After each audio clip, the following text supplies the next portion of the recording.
Como anda a sua cabeça nos últimos tempos? Será que você tem dormido mal, vive estressado, preocupado com o futuro, a ponto disso atrapalhar a sua qualidade de vida? Isso tem nome: ansiedade. E nenhum outro país do planeta sofre mais de ansiedade do que o nosso. Segundo a Organização Mundial da Saúde, somos quase 19 milhões de brasileiros com essa doença, que só piorou na pandemia, mas que felizmente tem tratamento. O primeiro passo é prestar atenção em você. É hora de dormir. O seu dia transcorreu normalmente. Ao deitar a cabeça no travesseiro, a sensação deveria ser esta: não há motivo nenhum para grandes preocupações. Fazia os exames e não dava nada, não dava alteração, não dava nada. Não tinha problema no coração, não tinha problema em nenhum indicador meu do exame de sangue, então estava tudo certo. Eu já tive paciente com 78 tipos de exames e que não apareceu nada. Mas você, que não tem nada, abre o olho no meio da madrugada. Parece que eu assusto, alguma coisa me chacoalha. Eu fui acordado por uma palpitação muito forte. O coração dispara. Eu senti as paredes do quarto me fechar. Dor no peito, falta de ar. Eu puxo o ar e o ar não vem. Tá me dando falta de ar, nem é por causa da máscara. Gera aquela confusão. Essa falta de ar é porque eu tô com Covid? Vem o medo de algo pior, fulminante. Várias vezes meu pai vinha aqui de madrugada me levar para o hospital. Eu tava passando mal, que eu pensava que era coração. Fui parar no pronto-socorro com sintomas de infarto, já achando que eu vou morrer. E a pessoa acha que vai morrer nessa hora. Ela tem a nítida sensação de que ela vai morrer, que ela vai apagar e que acabou. Terceira vez que eu fui, em seguida, aí a médica falou: peraí, eu vou te encaminhar você para um psiquiatra, que o seu problema é a cabeça. Sintomas são intensos e reais, mas na hora do exame não estão mais lá. Essa dificuldade em descobrir o que está realmente acontecendo atrasa a busca por tratamento. E o problema só cresce. Desde 2017, nosso país tem os maiores índices de pessoas com transtornos de ansiedade em todo o mundo. Já eram quase 19 milhões de brasileiros com a qualidade de vida comprometida. E aí veio o coronavírus. Nós temos uma população adoecida e o período da pandemia agravou isso para todos. Os rituais constantes de limpeza e asepsia, o isolamento social, o medo do contágio e as mortes crescentes formaram uma combinação explosiva para desencadear transtornos mentais e piorar a situação de quem já sofria com eles. Com a pandemia, aí complicou tudo. Porque o que acontece? Eu não tive mais acesso a consultas. Eu comecei a ficar em desespero. Aí eu não conseguia dormir, eu tava comendo muito. Quando fechou tudo, eu comecei a ter a diarreia e não consegui mais dormir. O pânico veio muito forte. O Ministério da Saúde vem conduzindo uma pesquisa para avaliar a saúde mental dos brasileiros. A primeira etapa foi realizada nos meses de abril e maio. Mais de 17 mil pessoas em todo o país participaram do estudo.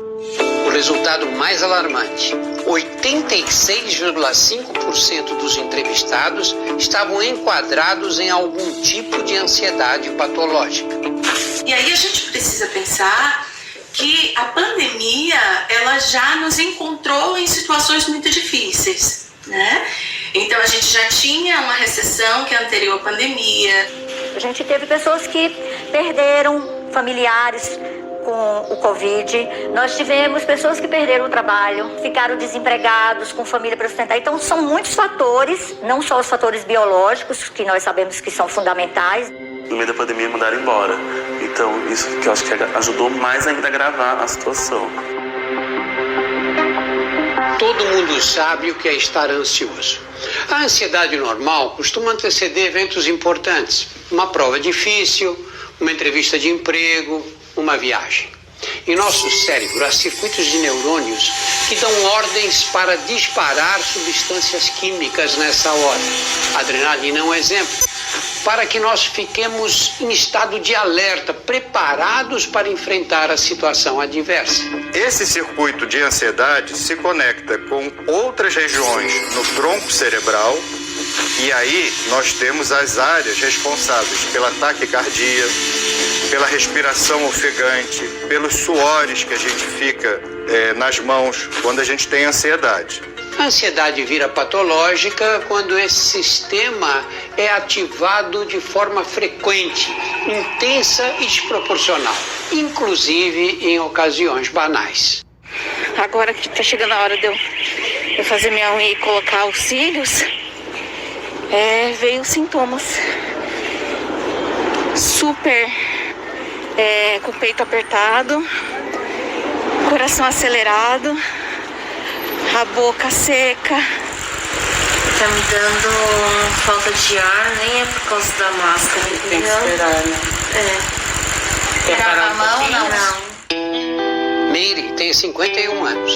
Já criou seus 2 filhos. É muito dedicada ao trabalho como recepcionista e apaixonada pelo namorado, o Anderson. Brincalhona e divertida, Meire convive há décadas com uma inimiga invisível e cada vez mais invasiva. Existem vários tipos de ansiedade. A ansiedade mais comum é que a gente chama de ansiedade generalizada. Só o fato de sentar e ter que esperar e eu quero às vezes atropelar. Vai logo, não faz, vai logo. São aquelas pessoas que se dizem estressadas. A ansiedade generalizada transforma qualquer novidade num abismo de preocupações. Tô aqui na empresa esperando meu namorado vir me buscar porque a gente vai ver um apartamento agora. A gente já tinha um tempo já que a gente estava pensando em comprar um apartamento e agora ele marcou com um corretor. Me avisou agora de manhã e agora que tá chegando a hora de sair, eu já tá me dando falta de ar. Comecei a tossir porque o ar não vinha. Ele tá animado e eu tô tensa. Vida é bela. Elas ficam preocupadas com as possibilidades negativas. Então, por exemplo, eu convido você para viajar. E estou muito feliz com a viagem e tal, mas você já fica preocupado. Será que vai dar certo? O avião vai atrasar? Eu vou conseguir chegar na hora certa no aeroporto? Ô Dani, vê se a Sibeli tem ovo aí, já foi pra cozinhar aí pra mim, por favor. Quando a pandemia parecia dar uma trégua, os amigos da Meire marcaram uma pizza. Mas para ela, até a diversão vira problema. E não por causa do coronavírus. Eu tava preocupada com esse ovo que não ia dar tempo de eu cozinhar. Fica calma, vai dar tudo certo. Neste mesmo dia, na hora do almoço, Meire teve uma crise dentro do supermercado. A gota d'água foi por um punhado de ovos. A Meire tá desesperada porque ela quer fazer as coisas muito rápido. Ela quer agilizar, comprar, fazer, pedindo para as pessoas fazerem algumas coisas. E tem tempo para isso. Aí chorou, me ajuda, eu não sei por que tô assim, o que tá acontecendo. Meire tinha combinado de levar ovos cozidos para a pizza. E a ansiedade a fez pensar que não conseguiria cumprir o prometido. Acabou pedindo para uma amiga adiantar a tarefa, que levaria no máximo 10 minutos. Se eu tô aqui numa festa que é pra eu curtir, eu já tô pensando no amanhã. Aí, ansiosa já pra chegar o amanhã. Aí, quando chega o amanhã, eu já tô preocupada com a semana que vem. Então, eu não curto o momento. Aí, quando vejo, já passou e eu falo, nossa, o que eu fiz? Aí, desaba a chorar. Cenas como esta ficaram corriqueiras. Calma. Faço fisioterapia todos os dias. Deixa eu pegar uma aguinha. Mãe, deixa eu pegar uma aguinha. Realmente eu consigo controlar as crises. Mas agora ela tá vindo uma atrás da outra. Quanto tempo leva essas crises assim? Desde que elas se instalam até você chorar e ficar livre delas mesmo? Quase 1 hora ali eu sofrendo. Eu não quero falar o que eu tô passando, o que eu tô sentindo. Aí eu fico segurando até eu soltar, e a hora que eu solto, aí eu choro, aí passa.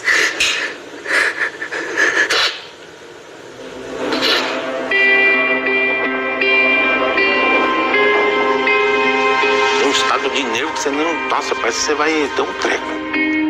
Luiz é motorista de ônibus em São Paulo, mas não está em condições de trabalhar. Quando eu passei mal, eu não tinha aquela noção se eu ia subir na calçada ou se eu tava longe, entendeu? Ali ficou feio, ali ficou um negócio ruim. Ele estava apresentando crise de ansiedade, né? Que impossibilita ele de voltar às funções que ele fazia antes. Muito nervoso, irritado, sabe? No trânsito. Nossa, é muito ruim. Crise de choro, sabe? Ele tem uma responsabilidade grande, né? Então não tem como a gente manter um paciente numa crise de ansiedade dirigindo um ônibus. Entre os transtornos mentais, a ansiedade é a terceira principal causa de afastamento do trabalho no Brasil. Luiz já estava de licença quando a pandemia começou. Já estava afastado desde outubro. Aí o médico que eu estava fazendo tratamento, ele pediu a prorrogação para continuar o tratamento, que ele falou que seria no mínimo de 1 ano, né? E marcaram a perícia para o dia 1º de abril. Só como entrou a pandemia, eu liguei, eles falaram que não teria perícia. Sem perícia presencial, o segurado não pode receber o benefício. As agências do INSS fecharam em março e a abertura já foi adiada 3 vezes. Eu recebi até junho, né? Depois eles cortaram o meu benefício e alegaram que eu já tinha que ter ido trabalhar. Aí eu tô aí, já tô indo para 4 meses sem receber nada, sem renda, né? E a situação tá difícil, tá cada dia mais complicado, né?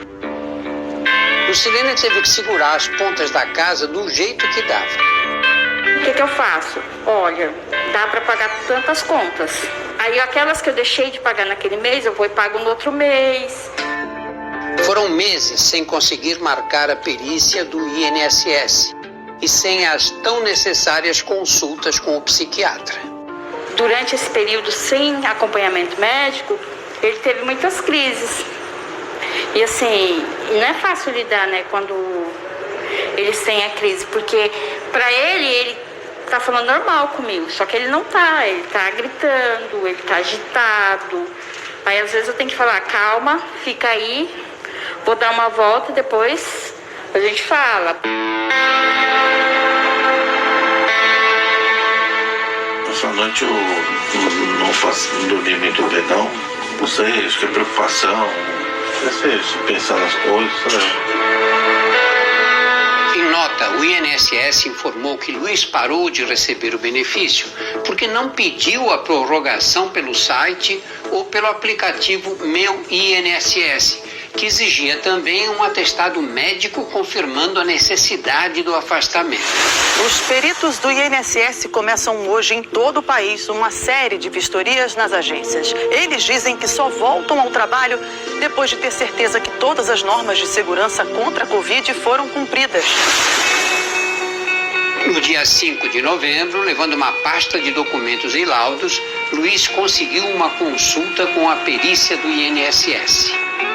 Aí ela olhou a documentação toda e falou que acredito que eles vão já conceder o benefício. Ai, graças a Deus. Tomara.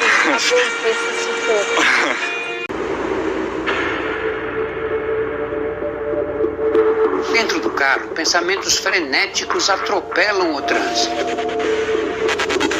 Completam 4 meses que meu pai foi embora. Eu juro pra você que eu não tô entendendo o que tá acontecendo comigo, mas é muito ruim tudo isso. É muito ruim.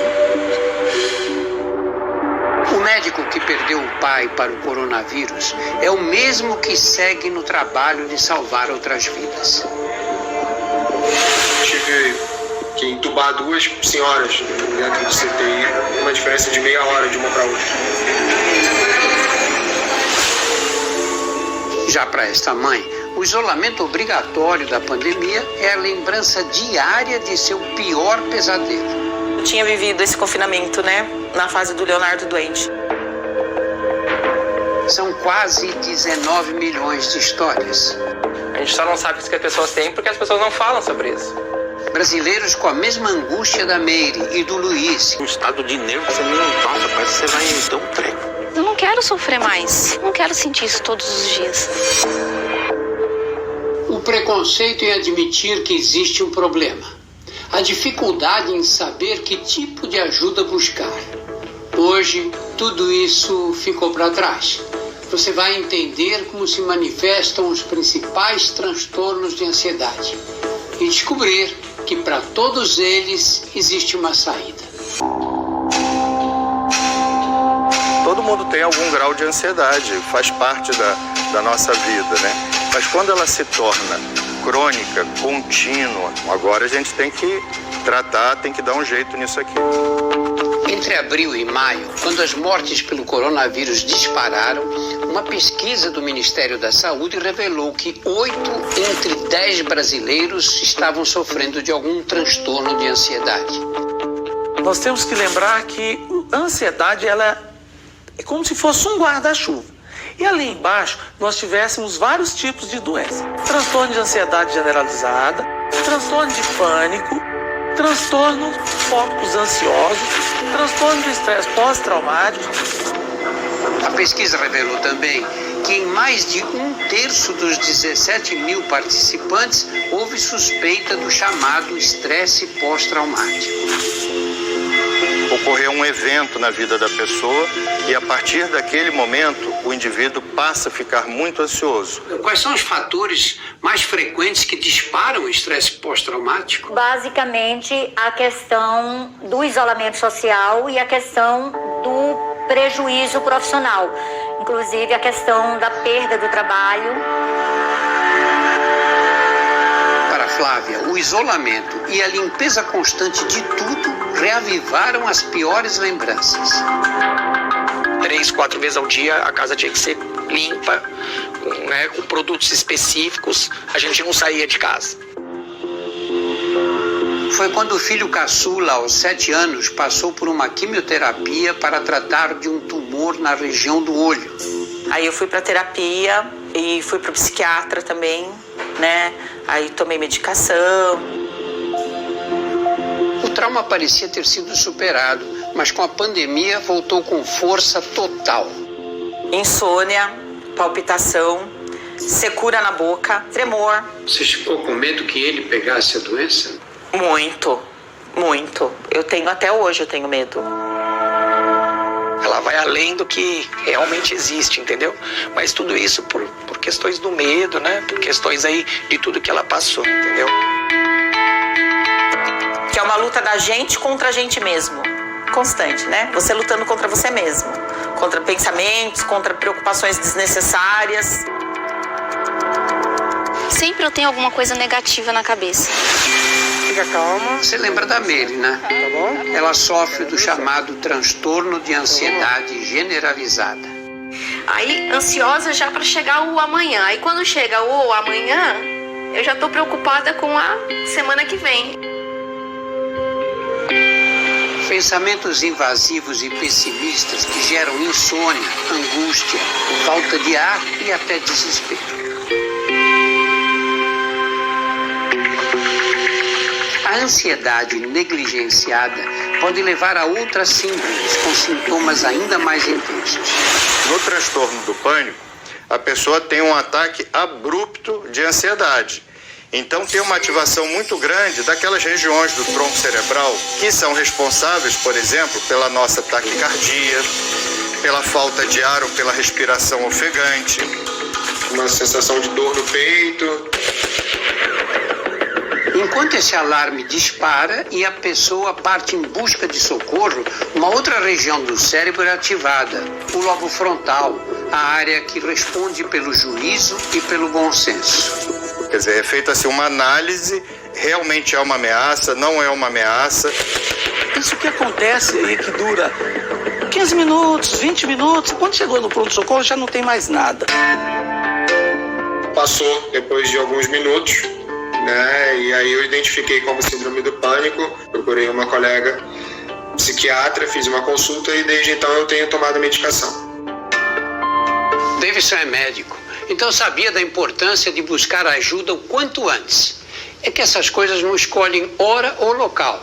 E sem tratamento, as crises podem ficar mais frequentes. Palpitação muito forte, onda de calor, sudorese, de repente uma sensação de desequilíbrio. Com o Alisson foi preciso acontecer dentro de um shopping para que ele tomasse uma atitude. Eu tive a crise, um monte de gente em volta de mim. Eu fiquei muito acanhado, fiquei com muita vergonha na hora. Fiz um check-up completo ano passado. Coração, fiz tomografia, fiz raio-x, para tentar descartar pelo menos as coisas mais óbvias, tá? E claro que não tinha nenhum problema. O problema era todo na cabeça, né? Síndrome do pânico associada à chamada agorafobia, que é o pavor de estar em locais públicos amplos sem uma saída no campo de visão. Atrapalhou principalmente o meu convívio social com amigos, família. Passei a não querer mais nem sequer fazer compras no supermercado. Eu passei a não querer ir para o meu escritório, para tentar evitar qualquer gatilho que pudesse desencadear uma crise. Alisson procurou uma psicóloga e durante a pandemia manteve as consultas semanais, só que pela internet. Surtiu muito efeito para mim a terapia. Oi, Flávia. Oi, Monique. Vamos lá? Tudo bem? Flávia também tem feito sessões regulares de terapia. A minha psicóloga fala pra mim, volte do psiquiatra, né? Você fala assim, espera. Eu falo pra ela, sempre espera, eu vou voltar. Mas olha, se você precisar reiniciar a medicação, não é nenhum absurdo, você não é uma Mulher Maravilha. Nós sabemos que muitos quadros nós vamos usar psicoterapia apenas, vai resolver e vai ficar bem, e outros que não. Sozinho não dá psicoterapia. Eu vou precisar agregar aí medicação. Esse é o papel do psiquiatra. Avaliar de acordo com a gravidade dos sintomas se é realmente necessário prescrever medicamentos. Nesses casos, o tratamento pode durar 1 ano ou até mais e nunca deve ser interrompido bruscamente. Também não caia na tentação de se automedicar. Existem medicamentos que, mal administrados, podem causar dependência química. Em alguns casos, precisamos associar calmantes, ansiolíticos, principalmente em início de tratamento. Os ansiolíticos atuam no sistema nervoso central e dão alívio imediato, mas não resolvem o desequilíbrio dos circuitos responsáveis pela ansiedade. Os medicamentos que também são usados para tratar a ansiedade, que conseguem regular, ou seja, normalizar esses circuitos, são os antidepressivos. Os antidepressivos agem na produção de uma série de substâncias químicas transmitidas entre os neurônios. Tratam não só a depressão, como vários outros transtornos mentais, incluindo os de ansiedade.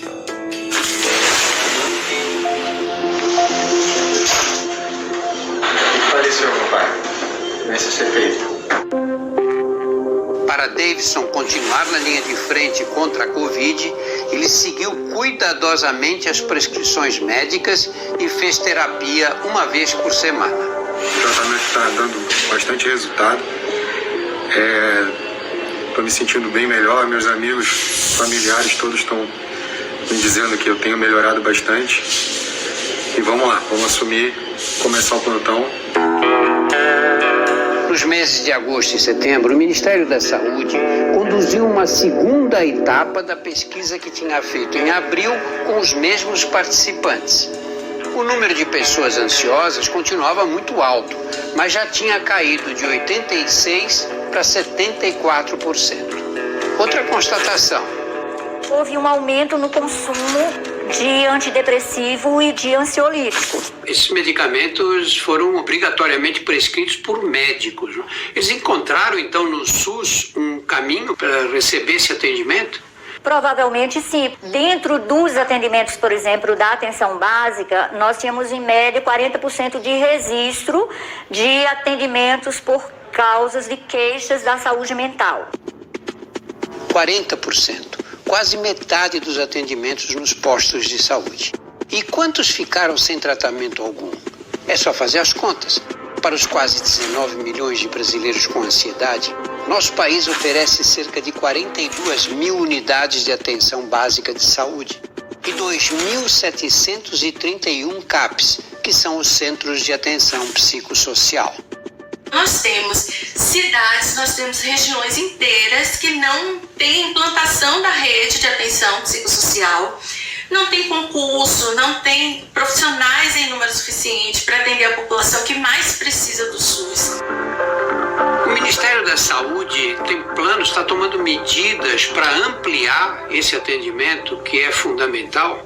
Sim, nós estamos trabalhando agora para que a gente tenha, de fato, um orçamento específico para a saúde mental, né, para que a gente possa fazer exatamente esse planejamento. Na última quarta, o Ministério da Saúde anunciou no Diário Oficial um investimento de 99 milhões de reais para ampliar e qualificar o atendimento nos CAPs. Para Meire, o jeito foi batalhar por uma consulta na base do favor com um psiquiatra amigo da família. Ele disse que eu tô com a crise, ele não sabe como que eu aguentei até agora sem a medicação. Os psiquiatras se queixam que não há medicamentos psiquiátricos nas farmácias populares. Como é que vocês estão pretendendo resolver esse tipo de problema? Na verdade, nós não temos ainda, estamos estudando essas possibilidades, mas ainda não está completamente fechado o processo. Tem mais de um mês, uns 15 dias que eu tô tomando a medicação e a primeira coisa que melhorou muito foi o meu sono. Não acordo mais assustada durante a noite, eu fico um pouquinho aceleradinha para algum evento, mas já tô bem mais tranquila. Olha só a cara do Luiz. Conta você a notícia, vai. Aqui foi o seguinte. Olha pra câmera, bonito. O benefício meu foi concedido. Deus, tá tudo certo. Vou receber 4 meses a perícia normal, o salário normal. E vou receber 1 mês daquele auxílio lá de um salário mínimo. Tá bom. Tá bom. Luiz conseguiu voltar ao psiquiatra, trocou as medicações e ainda marcou terapia. Tudo pelo plano de saúde da empresa onde trabalha. Muito feliz, né? É muito feliz. 2021, top. Top, vida nova. Mudança de vida, atividade física, relaxamento. Meditação é um bom recurso? É um ótimo recurso. O Alisson aprendeu o truque de ouro para interromper qualquer crise. Fiz a técnica da respiração, que é puxar o ar devagar pelo nariz, soltar pela boca devagar para controlar o batimento cardíaco e aguentei ali, peguei meu celular, comecei a mexer nas redes sociais e aí passou uns 15, 20 minutos, eu fui atendido, fui embora e acabou. Realmente, essas técnicas de relaxamento, de controle da musculatura, da respiração, elas são eficazes e com o passar do tempo, quanto mais ele usa a técnica, mais ele consegue controlar a sua ansiedade.